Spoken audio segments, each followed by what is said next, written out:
Assalamualaikum Ustaz. Kat mana? Ustaz, boleh unmute Ustaz. Macam mana buku Nazam okey Ustaz? Assalamualaikum. Assalamualaikum. Prof. Apa khabar? Sehat. Alhamdulillah. Alhamdulillah. We have not seen your face, Prof. You can see you can hear your voice well. You cannot see my face? Yeah. Video tak on lagi Prof. Oh, kenapa? Must be your video must be not on. Let me see. Yang Oh, bawah yeah, okay, kiri. okay. Yeah. Okay. Okay. Masya-Allah. Masya-Allah. All right. Okay. Ustaz Mano ada juga Ustaz Prof Kamal. Ustaz Mano. Sorry? Ustaz Mano Maruti. Oh, Masya Allah. Jiran Bangi. Oh, Masya Allah. Alhamdulillah. Mana boleh unmute? Ustaz Mano boleh unmute, boleh bercakap Ustaz Mano. Unmute. Unmute-kan mic tu. Ustaz, unmute the mic. Ya. Kat bawah kiri. Unmute kan. Unmute, tak dengar Ustaz. Okay, now. Okay. I can see. Masya Allah. Dr. Mano. Assalamualaikum. Waalaikumsalam. I missed your lecture, Prof. Oh no, the you don't first miss one, anything. Because you don't miss I was engaging in trying to finish my memoir, inshallah, the end of Yeah, I was going to ask you. inshallah. It is very much progress. Inshallah, the end of this month it will be completed. Okay, good. Inshallah. Alhamdulillah. Yeah. Alhamdulillah. We'll just make dua, inshallah. Yeah. Amin ya Rab. Amin ya Rab. Inshallah. Inshallah. Yeah. So we're waiting for Brother Shahran and Dr. Fauzan to tell me. Ada cara will take a lead. Inshallah. In 1 minute you start already. Okay, good. Okay. In fact, we can start now. Let me.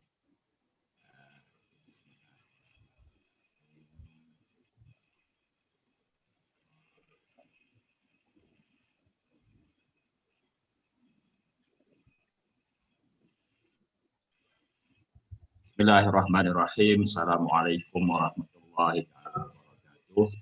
Alhamdulillah.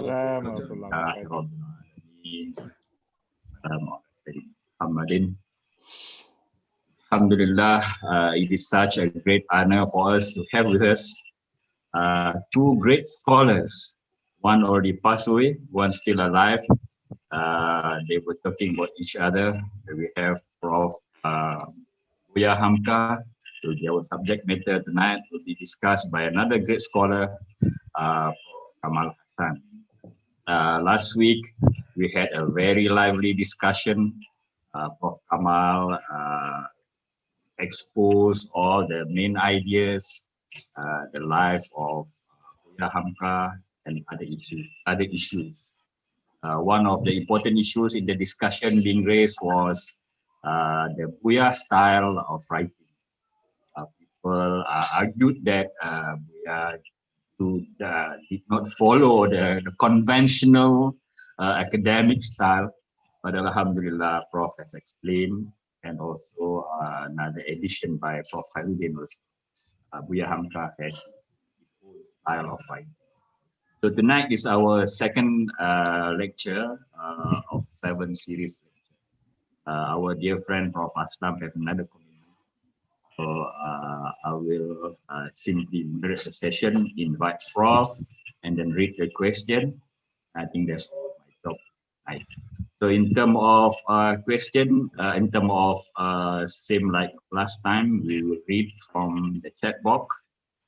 We would please make the question short and sweet, so that we don't have much, we don't spend much time reading it. Inshallah. Okay, Prof. Without further ado, we invite you to comment. Okay, Assalamu alaikum wa rahmatullahi wa barakatuh. And very good evening to all of you, all the viewers and participants in Malaysia, Indonesia, and also maybe from Middle East or Africa, or the other day we had someone from Turkey. Alhamdulillah. نحمده ونستعينه ونستغفره ونعوذ بالله من شرور أنفسنا ومن سيئات أعمالنا من يهده الله فلا مضل له ومن يضلل فلا هادي له والصلاة والسلام على أشرف الأنبياء والمرسلين سيدنا محمد وعلى آله وصحبه أجمعين. سبحانك لا علم لنا إلا ما علمتنا إنك أنت العليم الحكيم ولا حول ولا قوة إلا بالله العلي العظيم. O Allah, you are the most exalted. We do not have any knowledge except that which you have taught us. Indeed, you are the all-knowing, the all-wise, and that there is no power or strength except with Allah. And you are the Almighty, the exalted and the Almighty. My dear Brother Shahran and Professor Fauzan and my good brother and colleague, Dr. Muhammad Nur Manuti, brothers and sisters, Alhamdulillah, I thank Allah subhanahu wa ta'ala, for it is by His grace and by His mercy that I'm able to be here tonight and to continue the series on the Bhuya Hamka, and tonight is the second lecture. Now, what I plan to do for tonight is I want to share with you. I'm still focusing on the life of Bhuya Hamka for today, and maybe then in the next lecture I will be focusing on the sources of Hamka's spirituality and looking at the contents of his book Tasawwuf Modern. That will be the third lecture. And the fourth lecture, I will be discussing the contents of another book, Falsafah Hidup, the philosophy of life. And in the fifth lecture, I'll be discussing the contents of another Pandangan Hidup Muslim. And then on the in the sixth lecture, I'll be discussing some topics or themes of Tafsir al-Azhar, and in this final lecture, I will continue to talk about Tafsir al-Azhar and then conclude, inshallah. Okay, so for tonight, I want to share with you first what someone that I know, Dr. Tawfiq Ismail,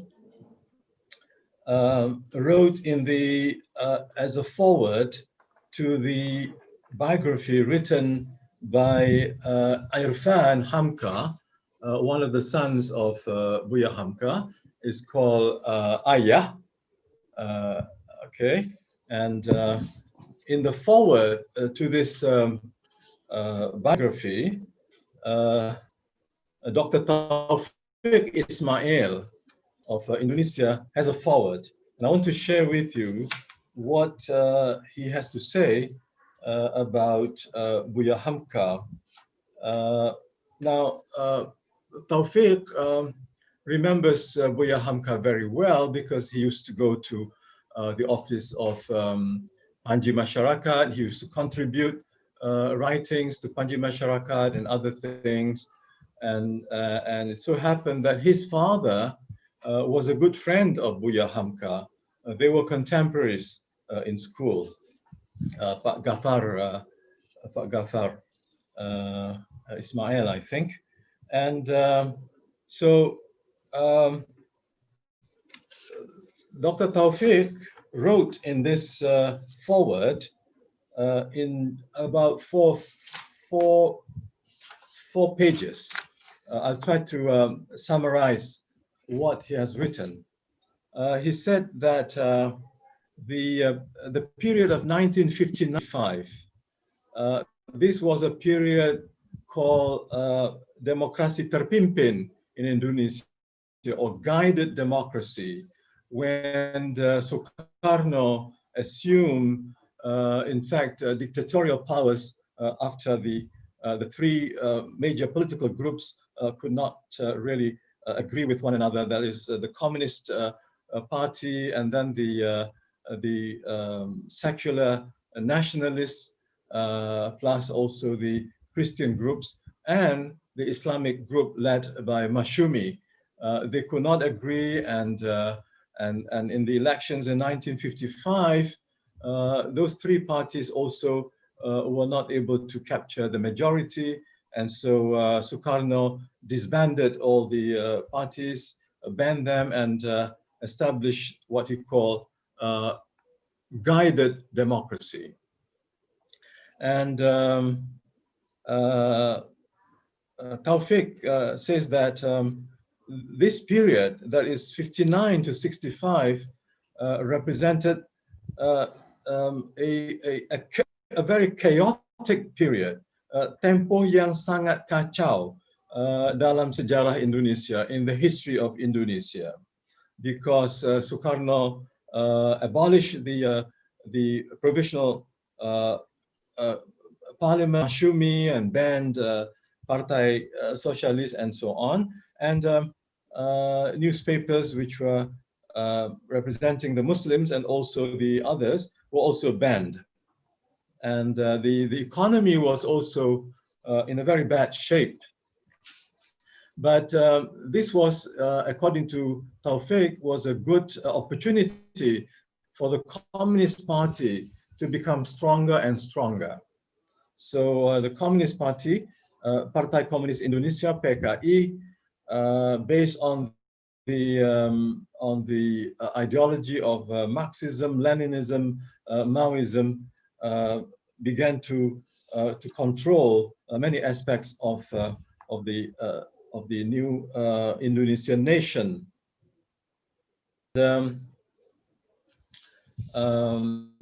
One of the areas that one of the channels of freedom of expression in Indonesia was the literature and also writing of novels and short stories and poetry. And the Communist Party was able to influence these cultural channels to serve their ideological purposes under the direction of Lekra Lembaga. Then he said that one of the targets of pro-Communist Party people was Bhuya Hamka. Bhuya Hamka was one of the political targets, because they saw in Bhuya Hamka his potential as a great orator, great debater for Islam, and great worker for Islam, and with also Pak Nasir, the Partai Communist people were really trying to control these people from having an impact in society. And so Bhuya's, Bhuya Hamka, I mentioned earlier, he was also a novelist. He came up with about 13 novels and short stories.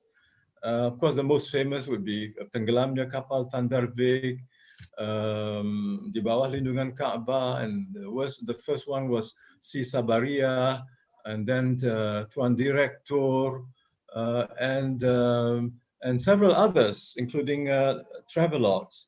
Now, they banned his books, and although they also accused him of plagiarism. And one of those people who was actually leading this kind of anti-Islamic movements and activities was Pramudia Anantatur, another great Indonesian novelist who died in 2006. And he said that Pramudia condemned Bhuya Hamka in a way, and in ways that are really uncivilized, according to Taufik Ismail. But and then then Taufik mentioned that in 1962, 64, Bhuya Hamka was arrested and detained together with several Masyumi leaders, including Pak Nasir. Of course, the reasons given by the regime was spurious and baseless. They accused Bhuya Hamka of actually trying to topple Sukarno and also working with Malaysia at that time against Indonesia. So he was detained for 2 years and 4 months. And then he said that he was about to be really tortured in a bad way, because he was in fact interrogated in a very harsh way for the first few days. And he was not able to sleep and all that. But then when they failed to make him confess, because they wanted him to confess that he was actually going to topple Sukarno, that he was planning to kill the Minister of Religious Affairs, and that he was having relations with Malaysia. They wanted him to confess, but he did not confess, and they left him alone. But they were about to start another kind of torture on 1965 when the coup d'etat by Lieutenant General Suharto came, and that led to the freedom of Bhuya Hamka and the other Masyumi leaders. Now, then Taufik mentions that Bhuya Hamka used to be invited to give lectures at Taman Ismail Marzuki in Jakarta in 1969, and he was asked about 2 things after the lecture. First, they asked him about what was his attitude towards the and the second, they wanted to know why Pramodia went to such an extent to condemn Bhuya Hamka for his writings. Then now Bhuya could have said that he would agree with the banning of Pramodia's books, because Pramodia was very much against Bhuya Hamka. But Bhuya said he did not agree with the government's policy of banning the books of Pramodia, because now this is very important, because falsafah hidup beliau, the philosophy of Bhuya, the philosophy of life of Bhuya adalah cinta. Yeah, the philosophy of life of Bhuya was love. Now, this is very, very important for us to understand and keep in mind, because this also reflects the character and the personality of Bhuya Hamka. That is a person who does not have grudges against his worst enemies, and let alone to take revenge against them. And this kind of personality or character reflects a very strong spiritual discipline within the heart of the person. So we will need to understand where the spiritual strength of Bhuya Hamka came from in our future lectures, inshallah. So Bhuya says what people should do is to not to ban the book, but to come out with better books than Pramudia Anantato's books. That's first one. And then the second question that was asked to him was regarding, this time regarding also the people in PKI, the Party Communist Indonesia, who had condemned Bhuya Hamka, who had been making false accusations against him. And they asked him, what was your attitude towards them? And Bhuya said, I have forgiven all of them. I have forgiven all of them. So this is another part of the same, value of not having vengeance as part of your character, and the readiness to forgive, your worst enemies. That's another trait of Bhuya Hamka. And they said that those people were actually destroying his name, his good name, as a good Muslim scholar and as a good novelist and writer, and these accusations led to his to Hamka being detained. But despite all that, beliau sudah memaafkan juga. So he has already forgiven those people. Even before they ask him, he has forgiven them. MashaAllah, this is another great spiritual trait of Bhuya Hamka. Now, listen to what Taufik says.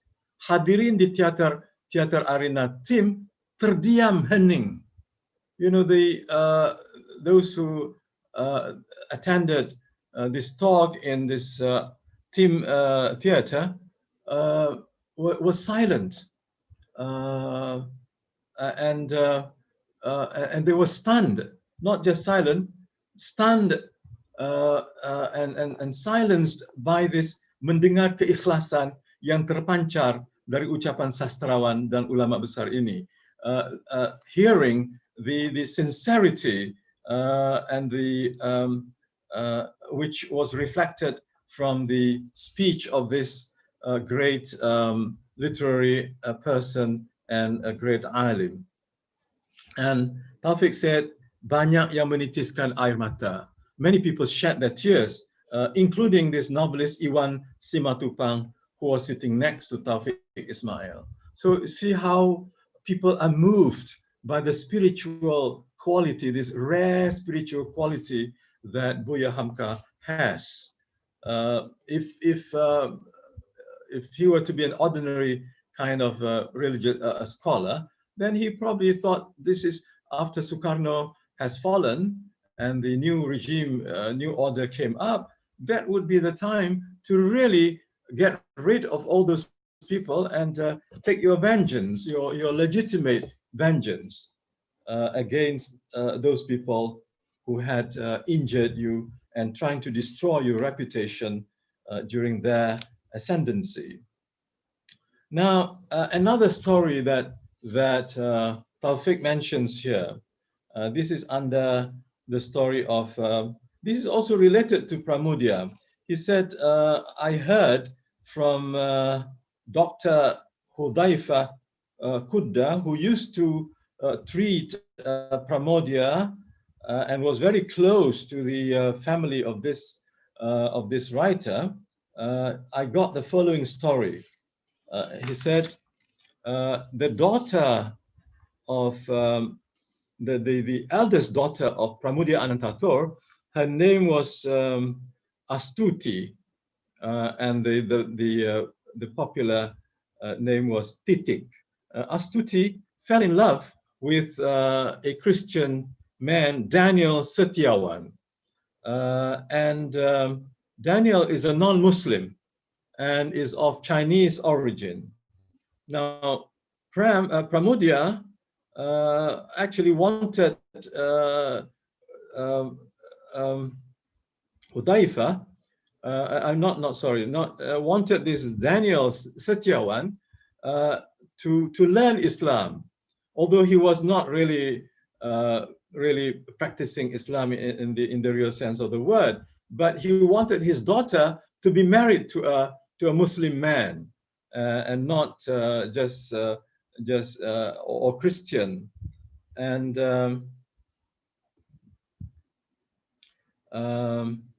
so what did Pramodia recommend or ask this would-be husband of his daughter, Daniel Setiawan? He asked Daniel Setiawan and Astuti to go to Bhuya Hamka and request Bhuya Hamka to teach Daniel Setiawan Islam. So can you imagine again, now Pramodia, maybe Pramodia has realized what he has done, to Bhuya Hamka and realize how profound is the knowledge of Bhuya Hamka and how much he is highly respected in Malaysian, in Indonesian society. And he probably liked the way Bhuya taught Islam. So he wanted his future son-in-law to study under Bhuya Hamka. So they all went. And so when they reached the house of Bhuya Hamka, Titik, the daughter, explained the reason and conveyed, I am the daughter of Pramudia Anantatur, and this is going to be my future husband, and my father wanted you, Bhuya Hamka, to teach. So Bhuya just smiled. He smiled and he said, "Baiklah, okay, all right, okay." So then Daniel learned Islam from Bhuya Hamka. Now, then people ask Pramudia Anantatur why he sent his daughter and the future son-in-law to Bhuya Hamka when he was the one who really was trying to destroy Bhuya Hamka. Now, this is what he said. Pertama, because karena saya tidak mendidik anak saya, justru ibunya yang mendidik dia menjadi seorang muslimah yang baik. It was the mother, my wife, who taught my daughter to be a good Muslimah. And then I have to respect. As for my political difference with Hamka, masalah perbezaan pandangan politik Hamka tidak berubah. So he still does not agree with the Islamic position of Bhuya Hamka, yet he wanted his son-in-law to study under Bhuya, which means that he really believed that Bhuya has really good knowledge of Islam. Then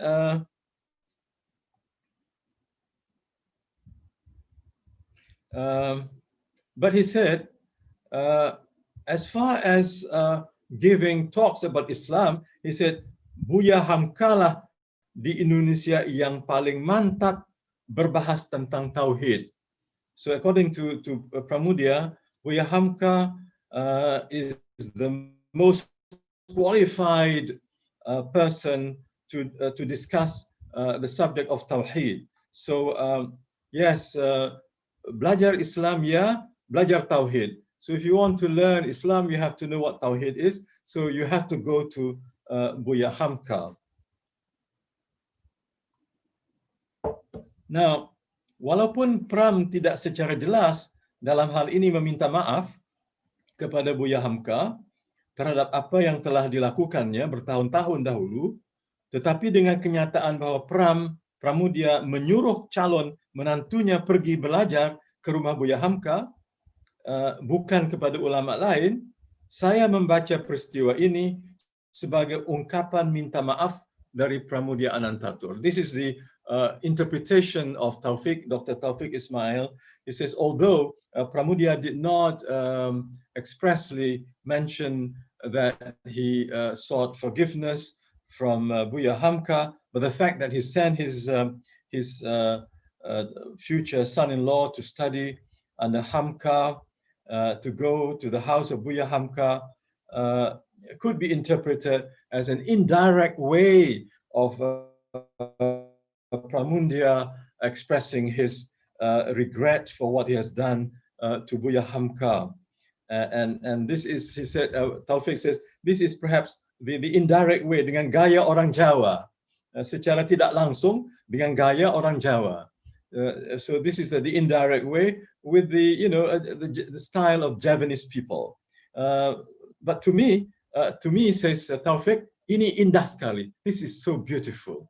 Bhuya Hamka sebagai seorang sufi menangkap makna getaran ungkapan itu. Bhuya Hamka, as a man of tasawwuf, could capture the meaning of that, the meaning from the vibration of that expression. So now we come to something very, very important. I want all of you to listen to this. Sehari sesudah Bhuya meninggal, one day after Bhuya passed away on the 25th of July 1981, that night I had a dream. Who said that? Dr. Taufik Ismail said that. That night I had a dream. I saw a big car, a big car, Lincoln Continental, this huge, long American car, you know, like the Chrysler. This is Lincoln Continental, a big one. Berkilau-kilau, is sparkling with 6 pintu, 6 doors, and then it slowly stopped. The car, this Lincoln Continental, slowly stopped, and the door at the end, at the back, on the left side, was slowly opened, and from inside a man came out, strong, with long robe, diperbuat dari emas, made of gold, berkilau-kilau, sparkling golden robe, di bawah cahaya matahari, under the sun, under the rays of the sun. I was shocked. I was shocked. The man in the golden robe was Bhuya Hamka. And then he says, Allahumma ighfir lahu warhamhu wa'afu anhu waj'al jannatahu mathwahu amin ya Rab. This is the ending of the foreword by Dr. Taufik Ismail, our good friend, who Bhuya Hamka very well, because his father was a close friend of Bhuya. But this dream is really a remarkable dream, because the scenario is very modern. The scenario is very modern. Bhuya being driven in a Lincoln Continental, in a big Lincoln Continental. If the scenario could be presented in an Indonesian kind of environment, you know, or Arab environment, or Malaysian environment. But this is Lincoln Continental, big Lincoln Continental. It's like American environment. So in other words, Bhuya has become a global kind of a citizen, and with 6 doors, meaning that this is the car for very, very special people, the VVIPs. So Bhuya has become a VVIP, and was dressed in a golden robe, and was full of sparkles, and due to the light of the sun falling upon him, and it was Bhuya Hamka. So try to, maybe those who understand ta'bir of this dream could actually interpret it in a spiritual way.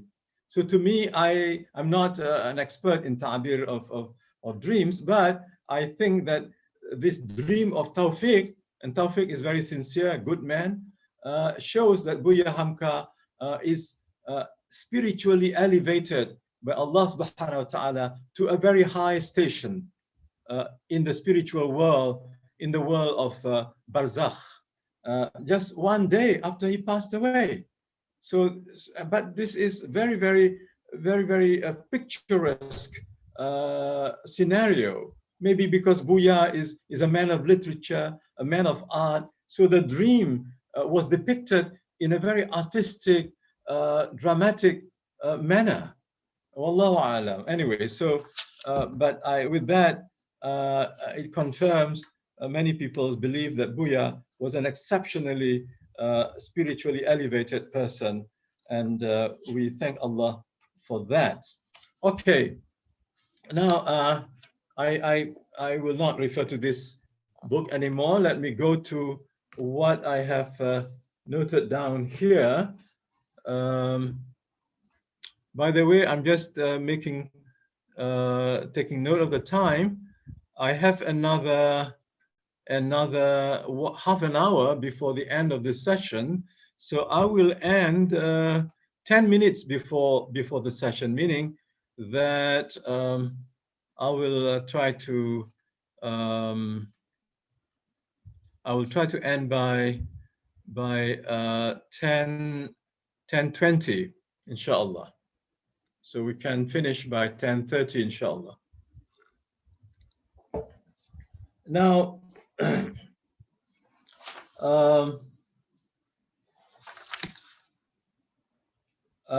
regarding the personality of Bhuya Hamka, from what I read from the writings of Bang Rushdie, the son who wrote about Bhuya Hamka as a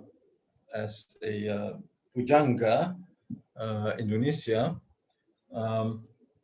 he says that Bhuya is a very soft-hearted person. He is easily moved by the recitation of the Quran. He would shed tears on many occasions when he reads the Quran, even when he is leading the prayer, when he is doing tahajjud, when he reads certain verses, then he will be weeping, he'll be crying like a baby. And Rushdie used to see him in that way.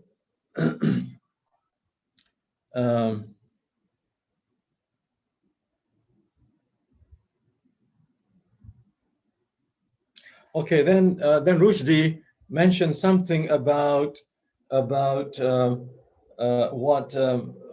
President Sukarno had intended for him. Remember, last week there was a question about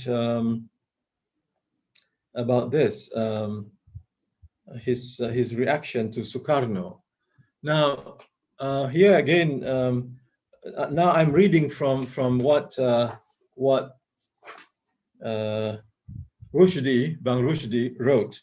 I remember the occasion when we heard the news of the death of President Sukarno. Dad, this is Rushdie talking, Dad certainly has not forgotten that Sukarno, at the height of his power, hated him most and was vengeful towards him. Dad's speech in the Congress, which rejected Sukarno's proposal for the merger of nationalism, religion, and communism under NASACOM, must have certainly hurt the feelings of President Sukarno.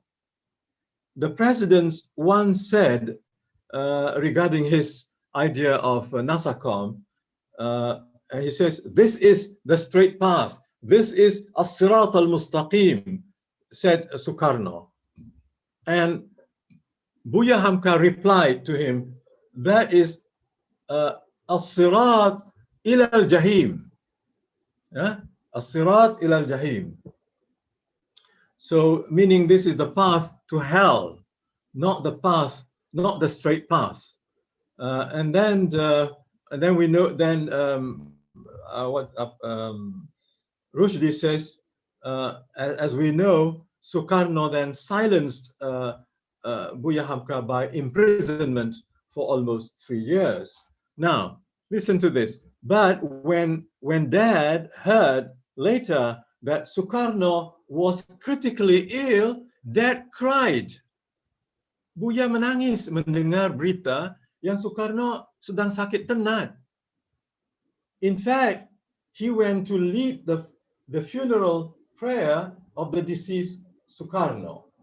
Somebody said that last week that Sukarno did say that before he died, he would like Bhuya Hamka to lead the prayer, and Bhuya fulfilled the wish of Sukarno. So one thing, this is another spiritual quality of Bhuya Hamka. You know, Sukarno did many bad things against him and against many other people, but he never said any bad thing and against Sukarno.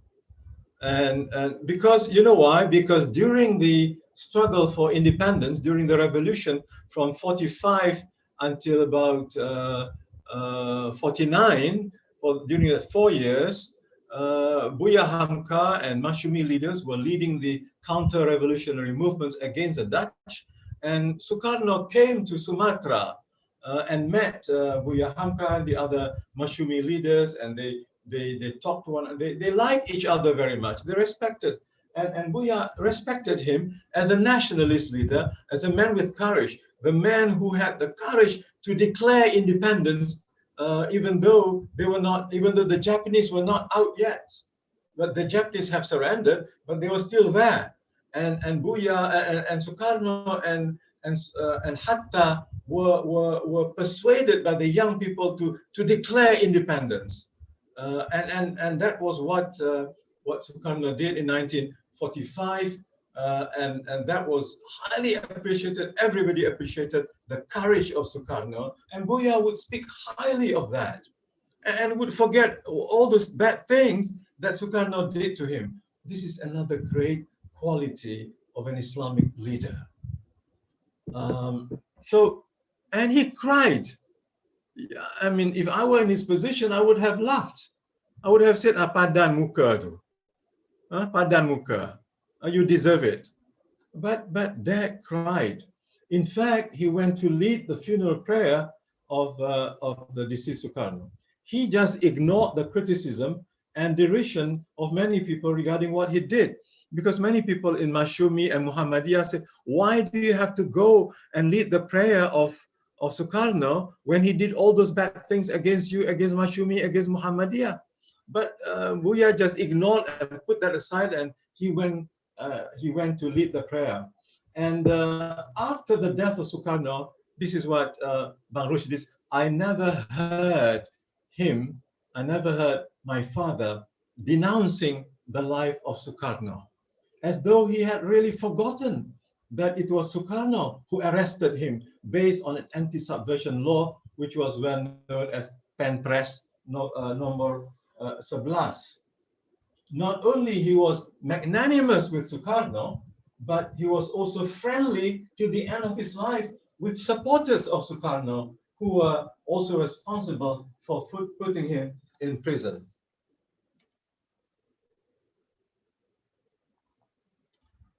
What a wonderful spiritual man. Then another, this is the story of about the girl who came. I think I will just, I will not read this because it's quite long. It's about how Pramudia sent his daughter and future son-in-law to the house, and it's quite detailed, so I'm not going to read that.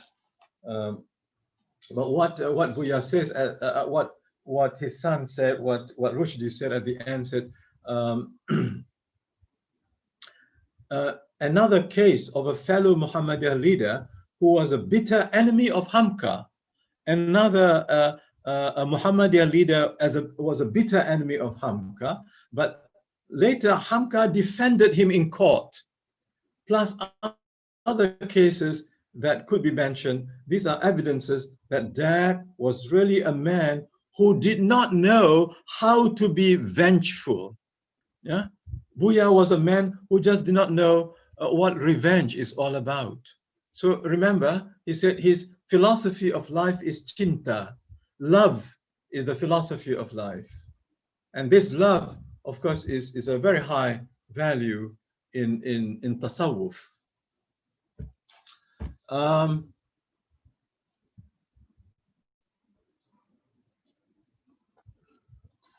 Now, now during the guarded, as a Muslim intelligentsia or as a public intellectual in Indonesia, as well as a leading religious scholar who contributed significantly to the resurgence of Islamic da'wah in New Order Indonesia. In fact, Bhuya Hamka and people like Pak Nasir in Masyumi were the people who shaped the nature of Islam that would be nurturing the new nation of the Indonesian Republic.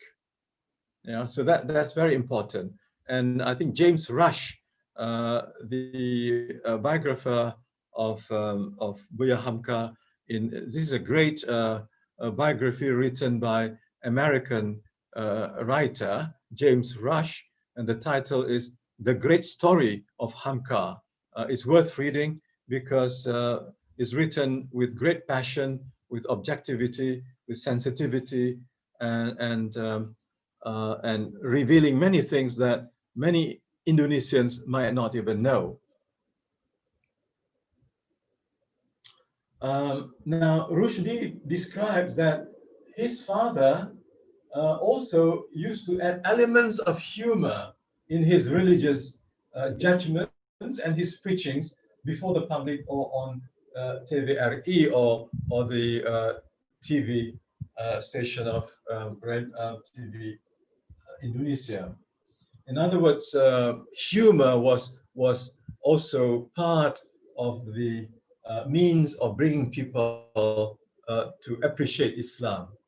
And of course, we have many examples like that in Malaysia, and of course, many in Indonesia. Of course, maybe the most famous is Ustaz Abdul Samad, who is able to make people laugh while conveying the message of Islam in a very clever way. So Bhuya has that skill of adding humor in his speeches and also in his public preachings. And because of that, he has been invited many times by Suharto to deliver lectures at the presidential palace. And although he did not quite agree with Suharto on several things, he would go and he would talk to the people there and communicated and engaged the people who attended his talks at the palace. I mentioned last time that the peak of his career came when he was appointed as the first chairman of the Indonesian Ulama Council. And so they wanted to find somebody who could be acceptable to everybody, because Ulama Council would represent the Muhammadiyah and also Nahdlatul Ulama, the two biggest Islamic NGOs in Indonesia, and then they have other smaller organizations. And so Majelis Ulama Indonesia, established by Suharto, they were looking for the appropriate person to become the chairman, and everybody agreed, there was unanimous decision that Hamka was the right person. But at that time, before Bhuya could accept, his colleagues in Muhammadiyah and also some people in Masyumi were a little bit cautious, thinking that Bhuya might be falling into a trap if he were to accept this. But Bhuya listened to their concerns, but Bhuya prayed istikhara. He consulted the senior leaders who actually agreed that Bhuya should be the chairman. But his own son, Rushdie said in his book that he was skeptical. Rushdie was not happy that his father accepted that position because Rushdie was afraid that he would be manipulated by the regime.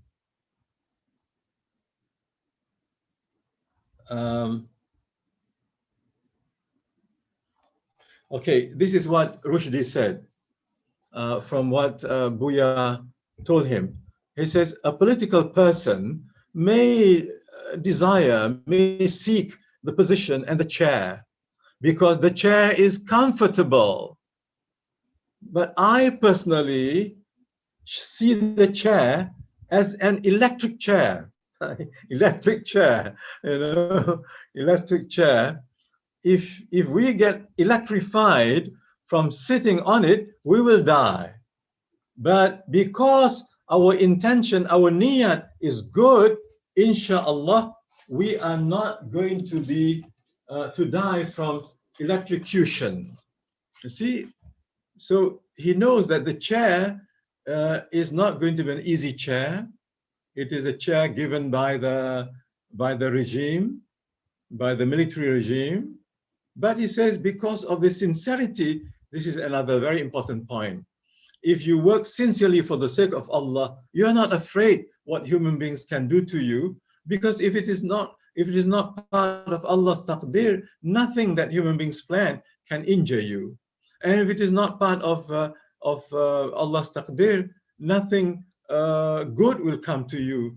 So a person who has reached that level of spiritual maturity and spiritual depth has no problem assuming that position without being afraid of being manipulated.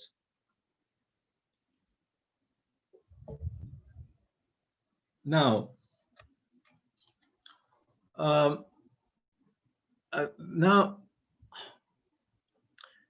in before, okay, now Bhuya and the MUI passed a regarding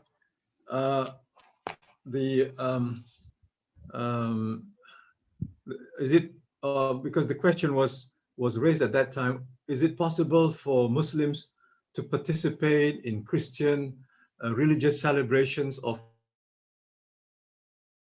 the Majlis Ulama Indonesia deliberated, and Bhuya as a chairman I think prevailed with his opinion that it was not all right for Muslims to participate in religious celebrations of Christmas. But this was not part of the fatwa, but he did allow Muslims to wish their Christian friends Merry Christmas. So wishing other people good things for their religious on the religious festivals is allowed by Bhuya Hamka, but participating in religious ceremony of Christmas was not allowed. Now he was forced to withdraw that fatwa. The army was against it. The Minister for Religious Affairs was against it. Of course, the president was against it, but Bhuya stood his ground, and then he said, "Well, if you want me to withdraw, I will. Okay, I can withdraw, but you cannot remove the meaning behind that fatwa. You can remove the text, but the intention still stays." And then he said. And he was, of course, again asked to retract, but he said it is better for him to resign rather than to retract, and Bhuya resigned from his position. That again it reflects the high spiritual principle of integrity, of a religious leader of high esteem. And it is for this reason that many people respected, even among those who do not agree with Muhammadiyah or Mashumi, but they respected Bhuya as a scholar of integrity, who never sold his religion for the sake of worldly goods or worldly pleasures, who never compromised his principles, even after being pressured by the powers that be, by the army and by the elites, and also some of the Christian elites were also not happy with his position, and they wanted him to retract, but he did not retract, because to him, participating in the religious celebration, then your belief in the oneness of God has become corrupted. So your tawheed has become corrupted, and he could not allow that to happen for himself or for the Muslim masses. So I think that is about all that I would like to say for now, and inshallah, in the next class, I will go to the sources, the sources of Hamka's spirituality.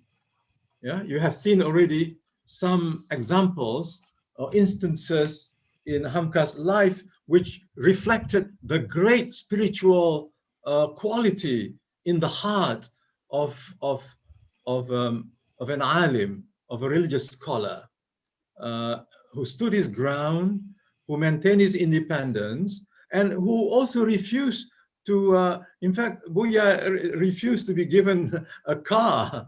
He would rather drive his own old car. He refused to, to be driven in an official car. See, so Bhuya has left behind a great legacy, and I would like the young people, young Muslims, and young Indonesians, young Malaysians to follow people of this kind of character: independent, sincere, truthful, honest, humble, living by principle, not influenced by all these pleasures of the world, cannot be corrupted, and you don't mind being relieved of your position as long as you can maintain your principles. Okay, I'll stop there. Sorry for taking extra time, Brother Shahran. أقول قولي هذا وأستغفر الله لي ولكم والسلام عليكم ورحمة الله وبركاته.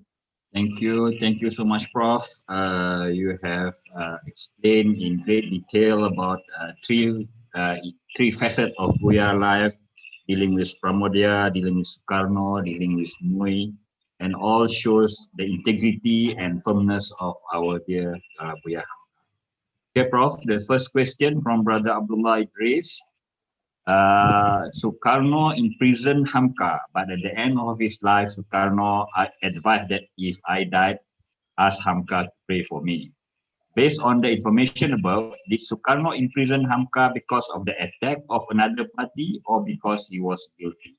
Secondly, why have ulama always been the target of the ruling party from the Sukarno era to the present?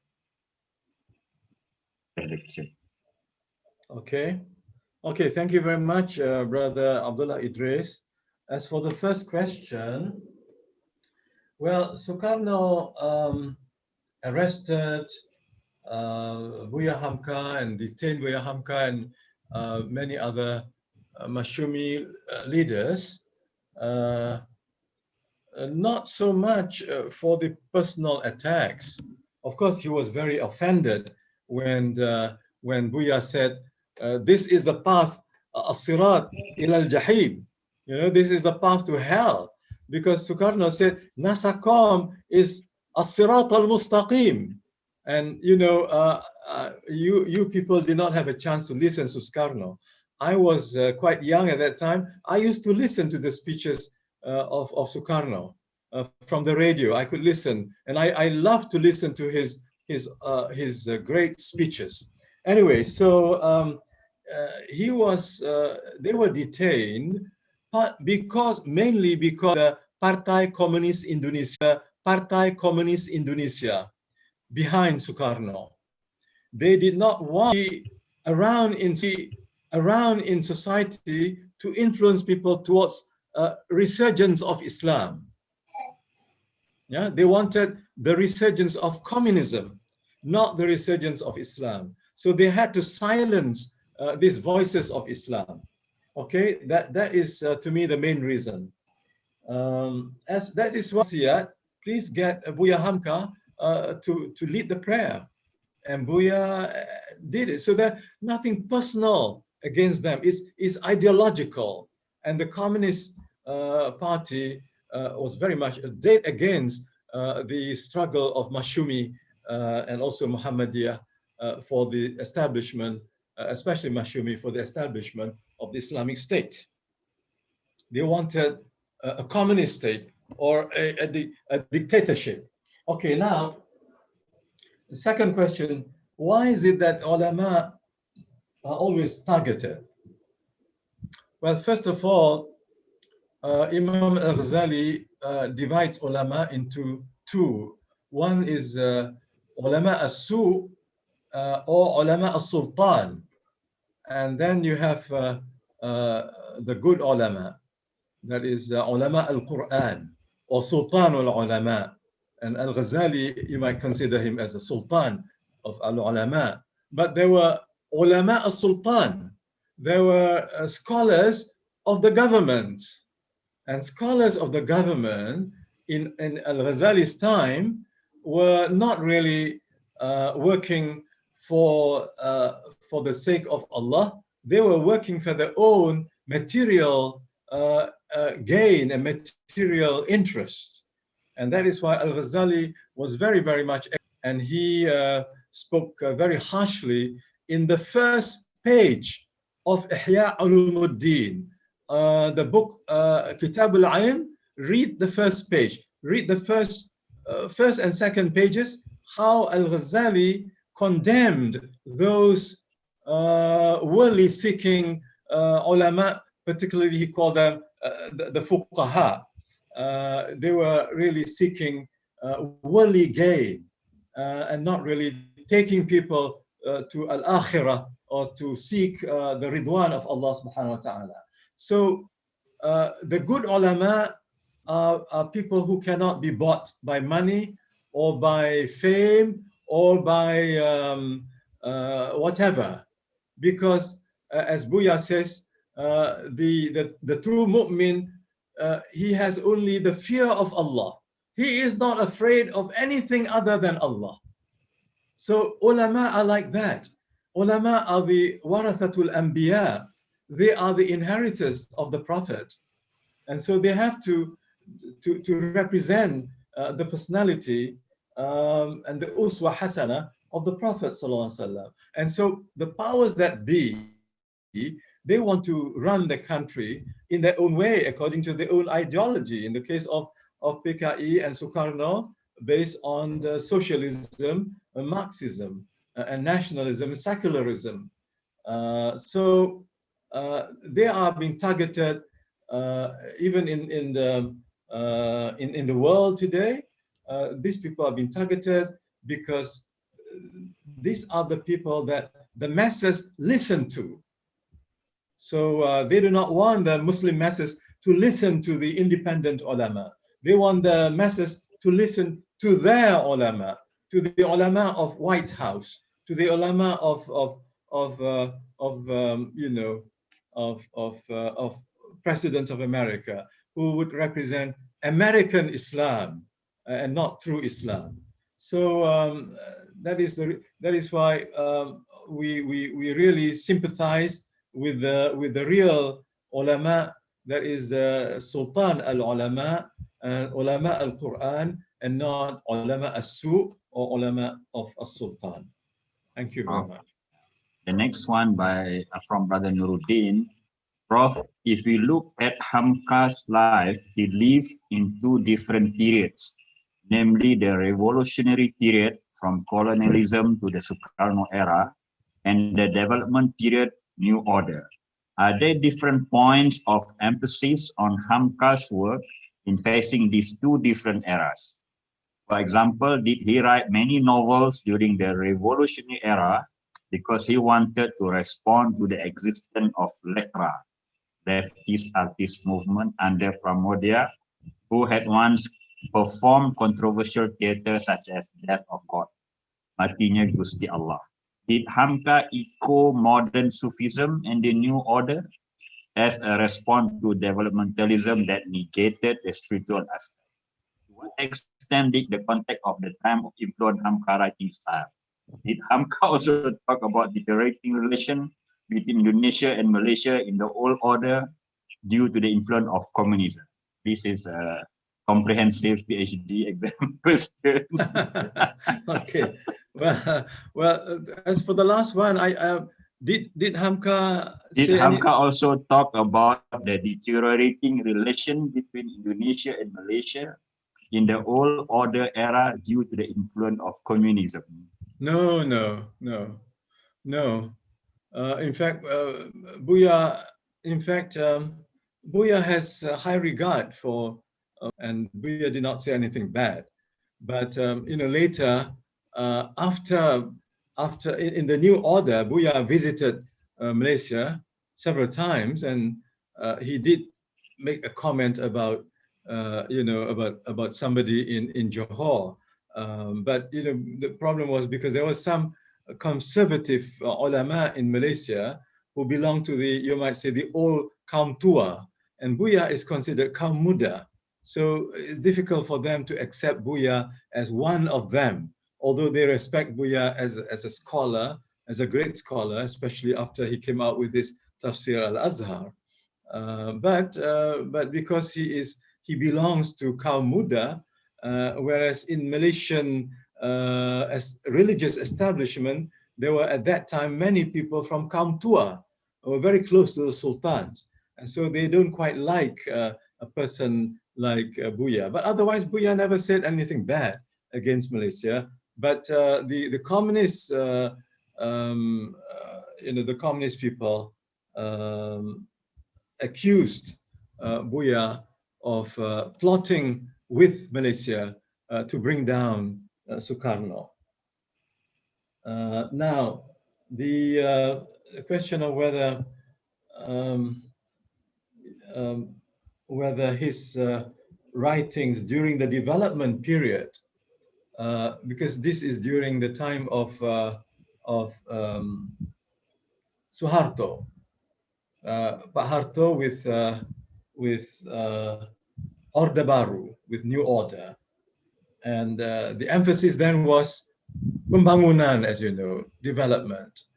And one of the first reactions to this was Nur Khalis Majid's thesis that what we need now is development, not ideology, not ideology. So to Nur Khalis, the ideological struggle was over.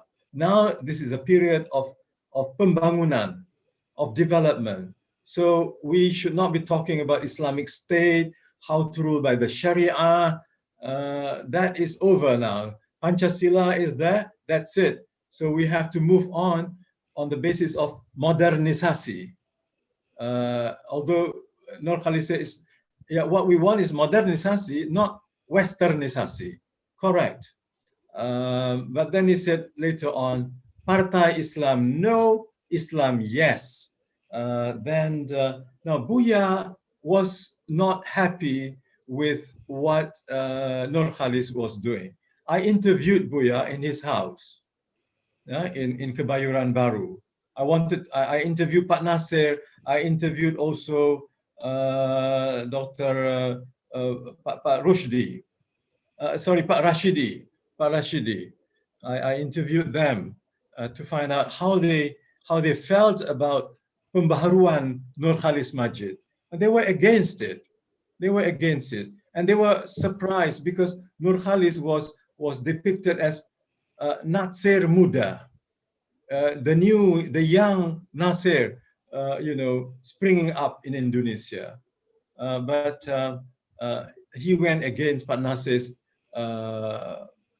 ideology of rejecting secularism or secularization, whereas Nur Khalid said secularisasi is the way opened by Tawheed, So Bhuya must have talked about these things, but Bhuya did not attack pembaharuan directly.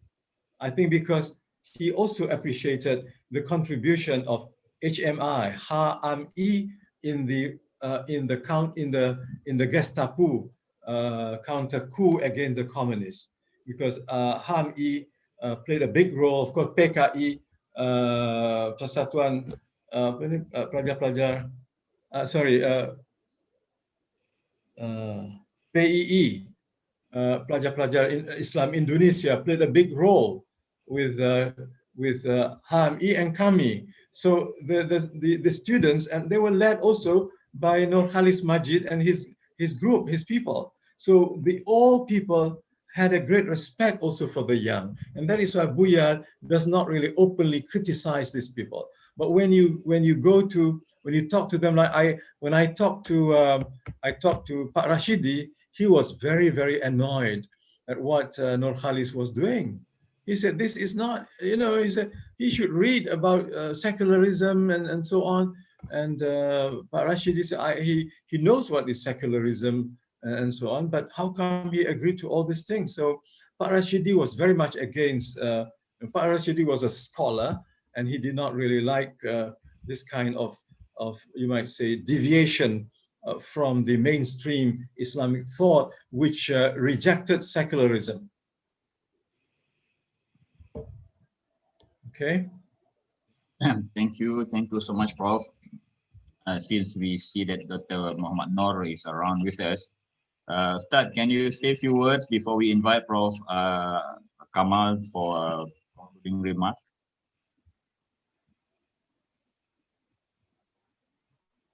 Ya, silakan. Please unmute yourself, Ustad. Dr. Maknur, silakan. You can comment, you can add, you can subtract. No. We benefit very much of our beloved Professor Kamal. This very excellent presentation of Hamka, not only theoretically, but he is living with Hamka, not only of his knowledge, but rather his personality as what is he now.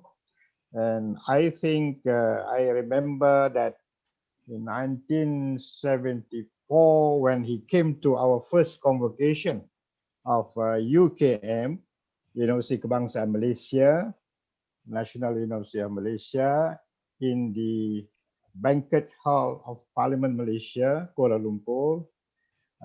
He was conferred doctoral honorary by UKM, University Kebangsaan Malaysia, the first university which used Malay as the primary language.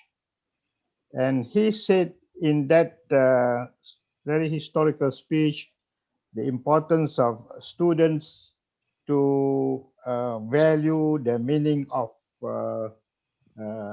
kebebasan, freedom from the Quranic perspective, and also about the importance of Jiwa Merdeka, the spirit of independence.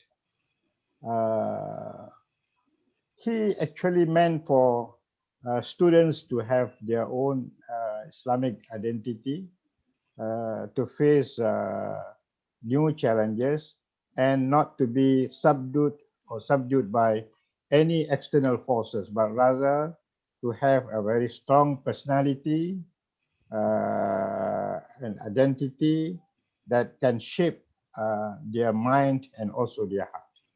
So I wonder that we miss opportunity of making Hamka in terms of his thinking when he was alive to come and to serve in local universities, including UKM, to be with us at least for 1 month or 3 months, in order to inspire our students to learn from him a part of his scholarship in Islam, in particular in Tawheed and also in Sufism and also in Akhlaq. We can also infuse the spirit of literature from the Islamic point of view, as he reflected in his novels, stories, and so forth. We miss that, except today, Alhamdulillah, we have started to enlighten of his thinking through many seminars initiated by local universities and also NGOs. So I think we will be looking forward to hear 5 more series from Professor Kamal, inshallah, till the end. And I really thank to Professor Kamal of enlightening us globally tonight. Alhamdulillah, not only for ASEAN countries, but globally. I hope our brothers in America can be enlightened with this Hamka, because many people outside of Malay world do not know Hamka. Right. And now with his Tafsirul Azhar, some of our Arab friends, our brothers, they were very stunned and also surprised to see how come a Malay Indonesian can write a very wonderful Tafsirul Azhar. I used to ask Brother Anwar Ibrahim when I visited him in prison, the first detention of him in Sungai Buloh with Ustaz Mokhtar Shafi'i. I said to him, why not you spend your time also, a part of your habit in readings, so many novels, academic works, why not you translate this into English, since you have a very good, excellent English. So he was smiling to me. It is a great contribution if we can translate from Indonesia into English version of Tafsirul Azhar. That's all. Thank you very much. Thank you. Thank you so much, Ustaz. So before we close our session tonight, we invite Prof. Kamal for concluding remarks. Yeah, Prof. Okay, thank you very much, Dr. Muhammad Noor. Yes. It was good that you reminded me about the conferment of UKM, the honorary doctorate to Bhuya Hamka, because that was the second honorary doctorate. Yes, second honorary doctorate. Yeah, he received his first from Al-Azhar in 1958. Yeah. And this was his, but I was not around. I was in the US at that time. Yeah. I came You back. joined us 1978. Yeah. If I'm not mistaken. Yeah. Yeah. So I missed him here, but I knew that he was conferred. And I like the idea that he was reminding young people about Jiwa Merdeka. Yeah. Because this is a theme which runs through many of his writings, even in his novels, because Bhuya wanted very strong, powerful, independent, but intelligent youth who are really having this Jiwa Merdeka. So because you need this kind of personalities to build the new Indonesia, to build the new Indonesia on the basis of Islam, because he realized there was secularism, nationalist, secular nationalism, very powerful force, and then you have the leftist socialism, very powerful force, and then you have Islam. You also have the kebatinan, pre-Islamic, spirit, mystical forces. So these 4 forces will try to shape the nature of the new nation called Republik Indonesia.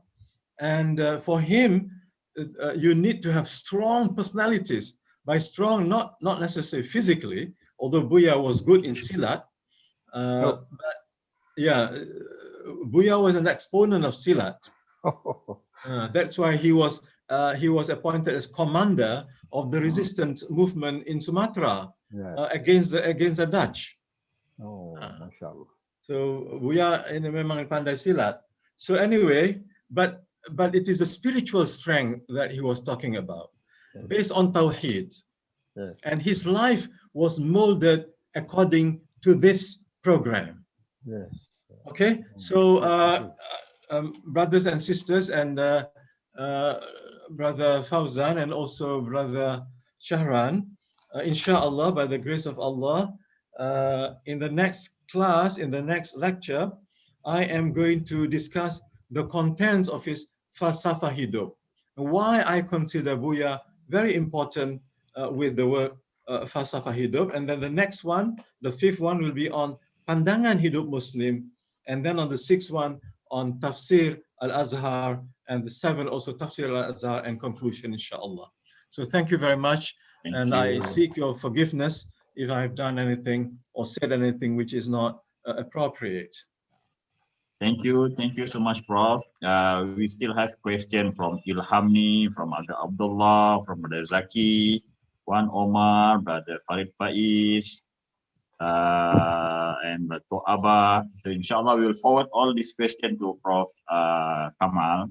He will maybe highlight it in the next class if it's relevant to the next topic, inshallah. Thank you so much, Prof. Thank you, Ustad. We'll meet everyone again next week, inshallah, at the same time, same day. Assalamualaikum warahmatullahi ta'ala wabarakatuh. Waalaikumsalam warahmatullahi wabarakatuh.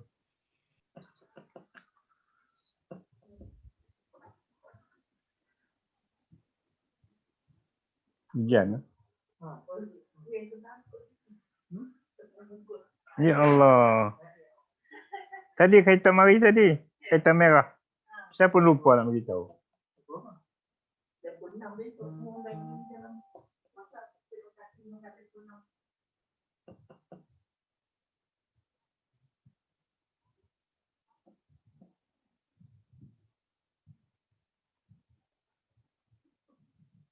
Okey, selesai.